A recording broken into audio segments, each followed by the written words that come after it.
ภารกิจของสองพ่อลูกพี่น้องให้สุดท้ายแล้วจ้าสำหรับเขาใหญ่กระหัวเขากันน้องบิ๊กก็ลงมาลบต่อมีแห้งแน่ก็ลงมาช่วยพ่อต่ออีกแล้วจ้ะแน่เรือให้สุดท้ายแล้วจ้ะพี่น้องเรือให้สุดท้ายสำหรับปีนี้มาดูการทำนาของกระหัวโอ้สองพ่อลูกโอ้สบายดีอีกรอบนะจ้าสบายดีรอบบ่ายเด้อจ้าพี่น้องจ้าสบายดีทุกผู้ทุกคนจ้ายินดีต้อนรับที่ช่องแม่น้องบอยที่เจ้าคือเดิมเด้อพี่น้องจ้าฝากป้าบัวกับเพื่อนเช้าที่ไปมัดเข่าจ้ะให้พ่อลูกเพิ่นตัดอยู่นี่จ้ะมันเสียงดังปะเตรียมโตสู้แดด พี่น้องเอ้ยพอโลดเด้แดดเด็กกับบะลงมาเลยว่ามีหดบดหดบังกินน้ำก็จะออกพี่น้องลงดีกระโปรงอยู่ให้ถึงปลาบวกก็เพื่อนขึ้นมาให้นี่อีลุ เพื่ ง อนเช้ามาอีกแล้วเมื่อหนาเพื่อนเช้าติดธุระ เลยบริกินข้าวแรงน้ำมีหมู่เลยน้ำเพื่อนเลยติดธุระเฮ็ดกินแล้วปุ๊บกันยังไง ไปอาลาดบ่ ไป เฮ้ย อาลาด บ่ว่ากันเนาะพี่น้องแต่กับใครอยู่มีเมฆมันก็สิแดดบดให้เฮาอยู่เนาะบ่คือมื้อนั้นเนาะ มื้อนี้นะมันล้มอยู่มัน มันคือสิ วานเนี้ยยีร้อน คือจะบ่ทรมานแห้งกันเลยเนาะอุปกรณ์ของสองเสี่ยวสิมัดเข่ายกสุดท้ายพี่น้องยกสุดท้ายของประบัวลุงพรแล้วยกสุดท้าย3ให้เพื่อนกับมือได้มามือบ่ได้มาน้องบ่อยบ่อยู่เลยบ่ได้มาหลับกันเก็บพักรอเพื่อนเลยบ่ได้ออกมาเลยวาน น้องบีก็ออกมาสู่อีกแล้ว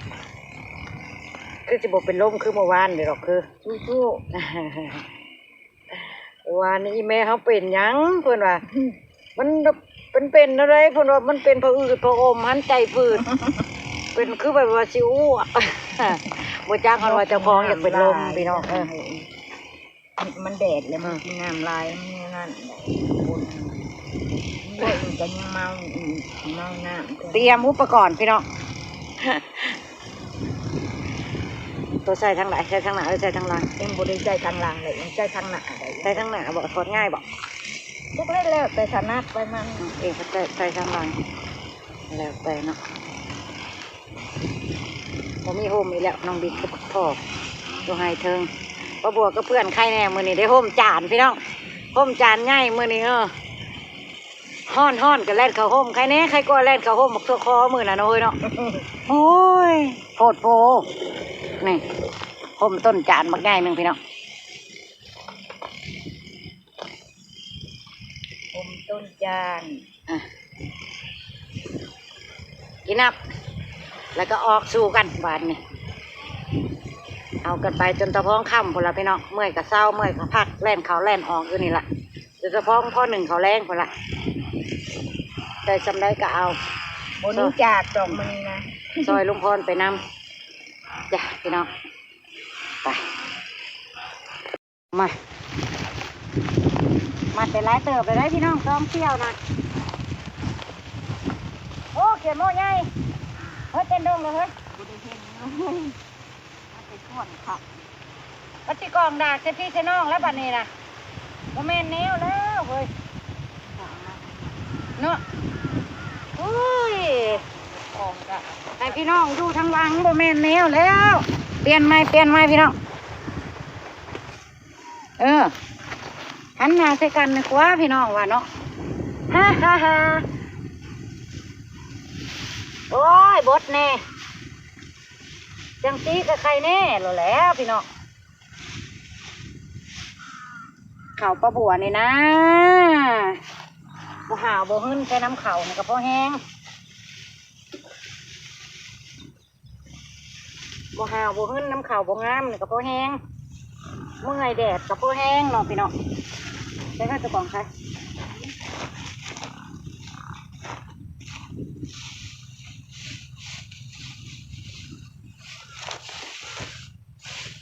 ใหญ่ๆเนาะน้องบิ๊กกระเพาะกับผักเลยผักแดด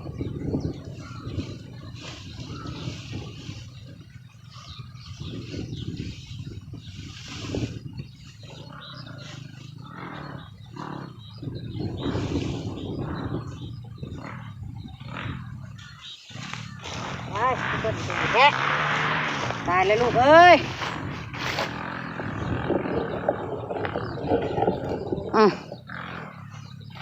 จะผีเลยลูกเอ้ย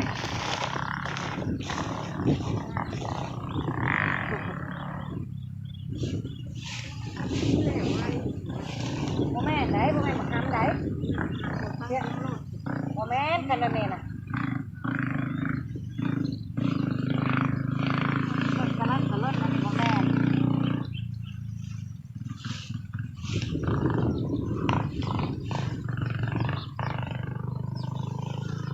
ว่าท่อขาดของนั่นนี่โมแม่ท่อแต่ง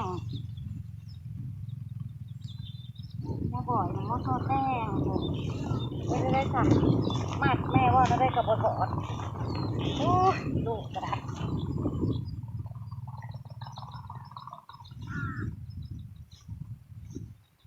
หมักพะโล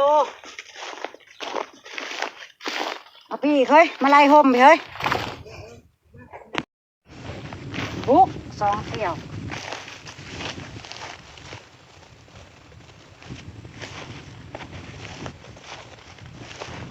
ลาเติบเลยพี่น้องเอ้ยดีกว่าบ่มัดจะได้เนาะ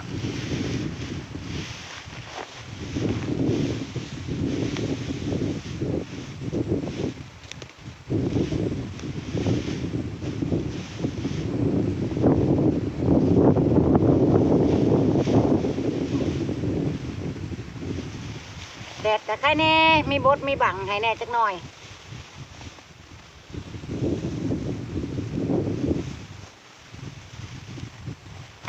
มันจะใส่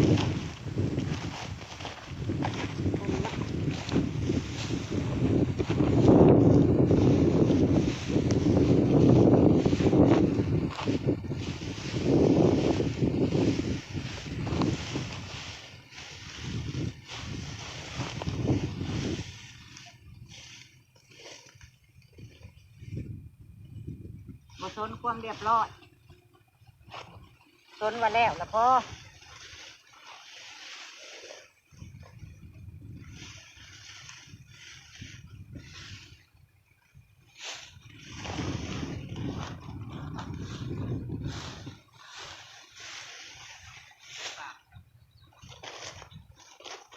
เป็นยังมีจะมัดยังดีเอา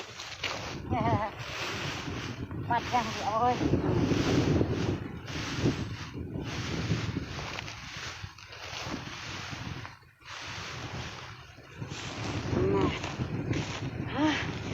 ไปว่ำๆอยู่เด้อพี่น้องท้องเสี่ยวก็ได้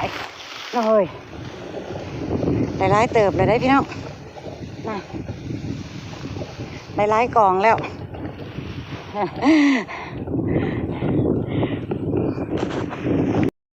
ใครแต่ว่าแดดบดเนาะมีกี่เมฆบังให้แน่จังหน่อย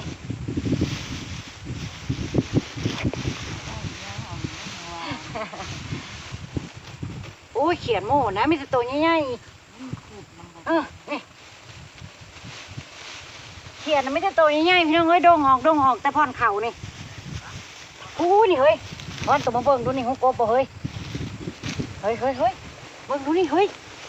มันฝนตกใจมันออกบ่มึงเนี่ยแต่กำโบอุคพลบ่ตกหูนี่มีโอกาสมีกบเด้อนี่มันแดดมันแห้งแล้วมันเข้ามาชดพี่น้องเอ้ยมันแน่นี่นะมันฝนตกใจไปหาโทษขนาดแรงนี่มีกบ100%นี่เบิ่งประบวดใส่เบิ่งนี่พี่น้องตรงนี้แบบนี้แหละถ้าย่ำก้นกบนะย่ำคุดกบนะถ้าเห็นหูแบบนี้นะ100%เลยนะปกตินะสิมีกบโลดเอาไว้ประบวดสิบเฮ็ดยัง ปล่อยให้กบมาเข่า แม่นบ่เพื่อนสาวบอกว่าฝนตกแล้วมันออกพี่น้องโอ้แต่หูเพิ่นเนาะสุดยอดสุดยอด